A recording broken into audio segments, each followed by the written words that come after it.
Ini ada yang sensitif udah sering kali kamu jelaskan, tapi kayak perlu juga ditanya nih. PKS kalah di mana-mana loh, Bos. Jakarta, Jawa Barat. PKS kalah di Depok, Jakarta, Bekasi, pokoknya yang dekat-dekat berbatasan Itu dengan apa Jakarta. ya ininya? Jadi kan Mardani dalam penjelasannya salah satu orang baik di PKS itu. Mardani penjelasannya tidak siap mengantisipasi dukungan Anies kepada Pram. Itu menurut Mardani Alisera. Kalau menurut saya bukan tidak siap soal itu. Yang tidak dibaca oleh PKS adalah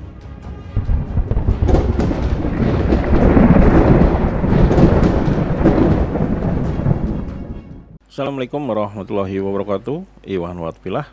Pada video kali ini kita akan menonton kembali podcast Bambang Wijayanto yang ada di channelnya. Yang pada kali ini tamunya adalah Ges Khalifah. Nah, topiknya juga sangat menarik ya, dimana kali ini Bambang Wijayanto bertanya kepada Ges Khalifah yang juga seorang loyalis Anies, yang juga sahabat Anies, yang tentu saja dia tahu serba-serbi tentang Anies ya. Nah, di sini pemilik channel menanyakan kepada Ges mengenai tentang PKS. Itu saya ini sangat menarik ya, topik yang cukup banyak sekali ditanyakan atau yang bikin kepo banyak orang tentang hubungannya dengan Anies Baswedan. Nah, bagaimana jawabannya? Mari kita simak videonya berikut ini. Ini ada yang sensitif udah sering kali kamu jelaskan, tapi kayak perlu juga ditanya nih. PKS kalah di mana-mana loh, Bos. Jakarta, Jawa Barat. PKS kalah di Depok, Jakarta, Bekasi, pokoknya yang dekat-dekat berbatasan dengan apa Jakarta. Ya ininya? Jadi kan Mardani dalam penjelasannya salah satu orang baik di PKS itu. Mardani penjelasannya tidak siap mengantisipasi dukungan Anies kepada Pram. Itu menurut Mardani Alisera. Kalau menurut saya bukan tidak siap soal itu. Yang tidak dibaca oleh PKS adalah tidak diantisipasi kemarahan warga Jakarta, utamanya pendukung Anies ketika PKS pindah dukungan. Itu yang tidak diantisipasi sejak awal. Tapi kan PKS juga di trap, Bos.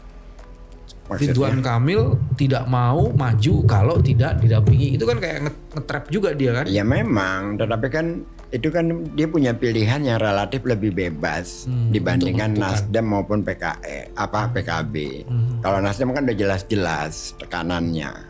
PKB juga sama. Kalau selorohnya Caimin, mobilnya memang di kami, tapi BPKB-nya di sana. Walaupun berseloroh Caimin, tapi ya itu faktanya gitu. Nasdem juga dia udah ngalami pada saat pilpres, saat menjelang pilkada dia alami lagi. Yang ini kali ini dia nggak sanggup untuk hadapinya, dan itu diungkapkan dengan fair. Beda dengan PKS yang komunikasi politiknya itu buruk sekali, bukan bicara langsung dengan Anies. Anies ini situasinya A, B, C, D, maka kami ini kan tidak berkomunikasi, malah menarasikan tidak memenuhi deadline, tidak bisa menarik partai lain. Lah PKS juga tahu bahwa PKB situasinya tersandera, Nasdem tersandera, ya tahu gitu. Tapi karena dia pengen masuk Kim, jadi tidak terucap itu. Yang diucapkan adalah relatif mendiskreditkan Anies, itu menimbulkan kemarahan. Tapi kalau ngelihat Jawa Barat, Anies membuka ruang komunikasi politik dengan Pak Saihu. Ya. Bahkan ada sekian puluh ulama dari Jawa Barat datang ke rumah Anies minta arahan untuk siapa yang harus dipilih. Mereka, untuk Jawa Barat nih? Jawa Barat. Ada videonya itu. Mereka tidak mau memilih Dedi, tapi juga kecewa terhadap sikap PKS. Ada 4 ya di sana calonnya tuh kan? Iya. Jadi efek berantai dari kemarahan warga Jakarta itu, ya Depok Jakarta kan dekat aja itu. Bekasi, Depok. Bogor. Kalau Bogor sama, tapi juga ya kalau Bogor kan tidak ada, bukan tradisi milik PKS gitu kan. Tidak main di kotanya juga enggak ya. Tapi kemarahan itu memang berantai. Nah sekarang posisinya buat kita ya, Pilkada kan udah selesai. Ya sudah, balik aja lagi kita ke semula. Mengkonsolidasikan diri, saling memahami kesalahan masing-masing, dan bersinergi gitu loh. Karena biar bagaimanapun PKS kan milik umat, bukan milik pengurusnya, kan milik kita. Aspirasi kita adanya di situ. Kalau partai ini mengalami seperti yang P3 alami, kan kita semua yang rugi. Oke. Tetapi PKS juga harus tahu diri. Orang-orang yang selama ini melakukan tindakan-tindakan yang tidak sesuai dengan aspirasi umat, ya harus dibersihkan. Nggak bisa tidak gitu loh. Jangan malah melakukan pembelaan-pembelaan diri yang tidak puguh. Kami kalah di sini tapi kami kok menang di mana gitu. Terus dengan pembelaan yang udahlah. Kalian itu tidak menghargai aspirasi warga Jakarta, terutamanya masuk ke Kim Plus, membuat konstituen kecewa. Ini harus dievaluasi. Jangan merasa benar sendiri.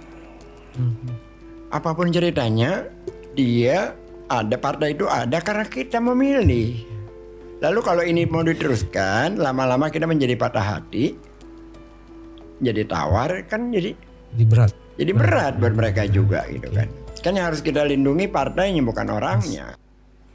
Ya, itulah tadi statement yang cukup mengerikan ya dari seorang Ghazz Khalifah, di mana beliau merunuti atau bisa dibilang melucuti apa saja yang menjadi penyebab kekalahan dari PKS di berbagai tempat.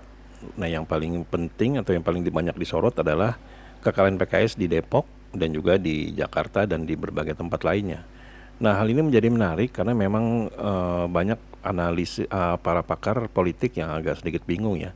Kenapa partai yang kuat di Jakarta dan Depok malah kalah. Nah, hal ini akhirnya dibuka atau dikatakan oleh Ghazz Khalifah yang bisa dikatakan inilah faktor yang paling benar penyebab kenapa PKS itu akhirnya kalah. Yaitu karena memang mereka itu mengkhianati amanah dari para simpatisannya, di mana sebenarnya banyak dari orang-orang dari PKS, maksudnya pemilih PKS itu yang tidak senang mereka ada di Kim atau berada di pemerintahan yang tidak mereka inginkan. Nanti kalau mungkin memang ada sosok yang cocok untuk mereka, ya mereka dengan senang hati juga andaikan PKS masuk ke pemerintahan, tapi tidak untuk saat ini. Nah, karena hal itulah yang menyebabkan para simpatisan atau pemilih PKS seperti berontak dan tidak senang dengan apa yang menjadi pilihan dari para pejabat atau mereka para petinggi PKS. Sehingga pada akhirnya para rakyat atau suara-suara dari mereka yang ada dikatakan suara rakyat adalah suara Tuhan, akhirnya mereka memilih untuk tidak memilih mereka lagi. Sehingga suara-suara atau kantong-kantong PKS yang selama ini kuat akhirnya runtuh dan hancur. Nah, di sini Ghazz Khalifah memiliki usulan ya, masukan yang kami pikir itu luar biasa, yaitu PKS kalau bisa kembali ke khitohnya, kembali ke asalnya. Asalnya mereka ini bukan di tempatnya yang sekarang, yaitu bergabung dengan pemerintahan yang menurut para anak abah itu tidak cocok untuk berada di situ. Nah, kalau misalnya kekeh dengan keputusan ini, apalagi PKS masih diisi dengan orang-orang yang menurut Ghazz Khalifah itu jahat dalam tanda kutip, ya PKS tinggal tunggu waktu. Mereka tidak akan lama lagi mungkin saja menjadi nasibnya menjadi seperti P3. Apalagi nanti ada partai baru yang dicintai oleh mereka para simpatisan PKS yang pindah ke situ. Jadi semakin hancurlah PKS ini. Jadi semoga petinggi-petinggi PKS ini atau siapapun loyalis dari PKS itu bisa mendengar video ini, bisa memikirkan kembali apa yang dikatakan oleh Ghazz Khalifah yang mungkin itu mewakili suara dari para nakabah. Nah, jadi menurut rekan-rekan gimana nih? Apakah cocok atau tidak? Atau mungkin ada statement lain? Silahkan tuliskan di kolom komentar ya. Nah, jadi sampai di sini dulu Aiden Project. Belum memang kami ada salah kata, kami mohon maaf yang sebesar-besarnya.